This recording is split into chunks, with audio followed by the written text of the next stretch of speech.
Hello, this is Larry Winkle speaking to you from Budapest, Hungary. Today we'd like to look at the funding priorities of Free Methodist World Missions. You've heard about the terms MSA, CSA, and perhaps EMP, and you may perhaps be a little bit confused. How do you decide what's needed most? How do you decide and determine what the priorities are? Well, that's what we'd like to talk about. Your first priority needs to be missionary support. This represents the funds that are necessary for providing for Free Methodist missionaries that are working around the world. It provides them with their housing and salary and transportation needs, as well as their other benefits, health insurance and pension and so forth. This is known as MSA, and it's really critical that you and your church determine how you can first divide up your support for conference missionaries, remembering that it's really more helpful if you focus your giving on fewer missionaries with larger amounts of money rather than a lot of missionaries with just a little bit of money. The second priority needs to be country share support. This is known as the CSA, the country share account. And what you need to remember here is that these are the funds that allow ministries to go forth in the country. Whether or not there's a missionary presence there, country shares exist for every country where the Free Methodist Church is working. These provide training funds, funds for superintendents or other leaders to travel and help in their mentoring and supervising process. These are vital funds that are needed for continuing the work of the kingdom in those particular countries. Only after you've considered missionary support and country share support should you consider participating in supporting extra mile projects, or EMPs. These are the special projects that oftentimes are just one-shot deals, a construction program, or a work team going, or sending a short-term visa volunteer. And what you need to realize is that it's very important that these projects are funded, but not at the expense of the missionary support or the country share support. Let me give you an example. If the missionaries are not fully funded, then they don't have the funds needed that they need for their salaries, for their medical insurance, for their travel, and so oftentimes they'll be asked to return back to the United States to try to raise funds. Now, if this is the case, then how is it possible then for the country share projects and for the extra mile projects even to be administrated? Secondly, if the country shares are not supported, it's crippling to the missionaries. They're able to live in the country with no problem, but they do not have the funding available to carry out many vital projects that are necessary. So as you can see, having all of these components together in priority order is very important. First, the funding of the MSAs, the missionary support.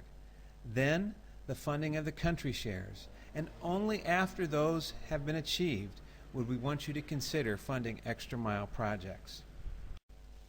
Well, now that you know the theory, what does it look like in practice? Free Methodist World Missions has worked hard at preparing a valuable web resource that will allow your church and your conference to manage your missions commitments.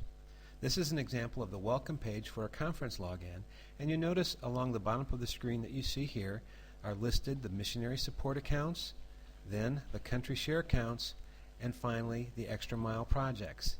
These are listed in order of priority.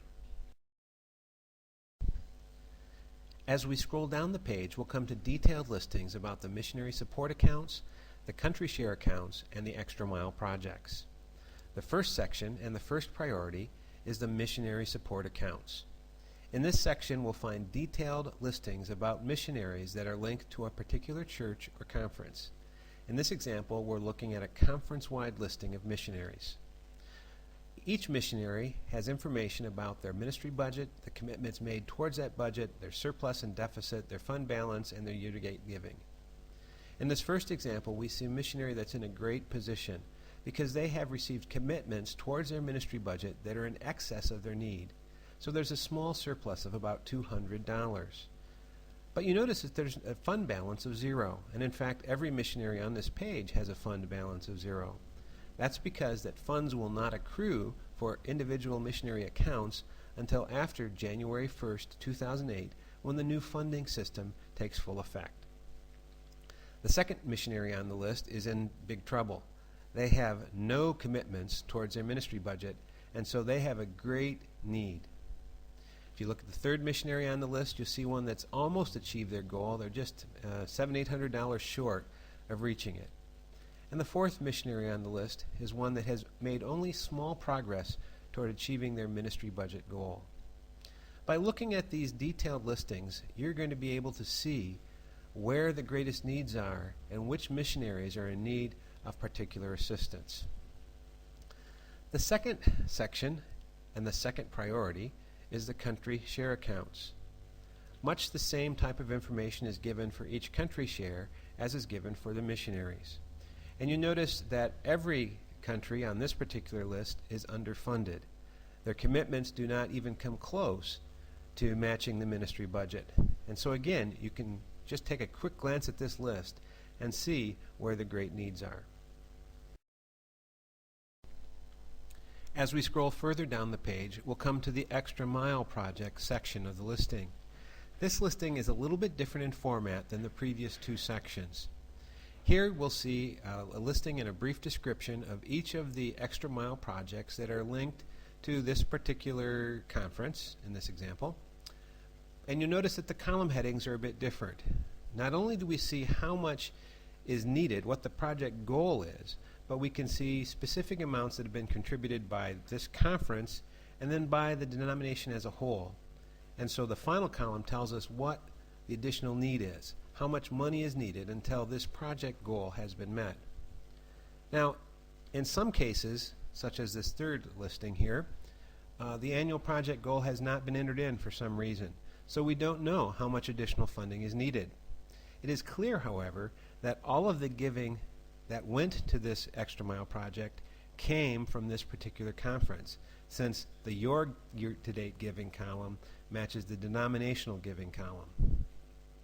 These lists tend to be rather long, and so there will be a navigation bar that appears at the head of the listing. You can see it here in the red circle, and this tells us that there are 2 pages of listings here, and you can click on the number 2 to go on to the next page, or you can click on the word next to go on to the next page. Let's recap. The funding priorities for Free Methodist World Missions are these. The first priority is missionary support, MSA support. The second priority is country share support, CSA support. And the third priority is Extra Mile project support. Please observe these priorities as you make decisions about how to invest the resources that God has given you, your church, and your conference. We thank you so much for your interest in Free Methodist World Missions and supporting Free Methodist missionaries, pastors, and national church leaders around the world. You, your church, and your conference have been given a great opportunity to partner with the work of Free Methodist World Missions around the world.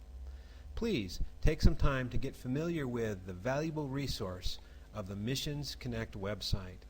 If you have any questions, please don't hesitate to contact our missions office. Contact information is given at the bottom of this screen. Thank you for your time today.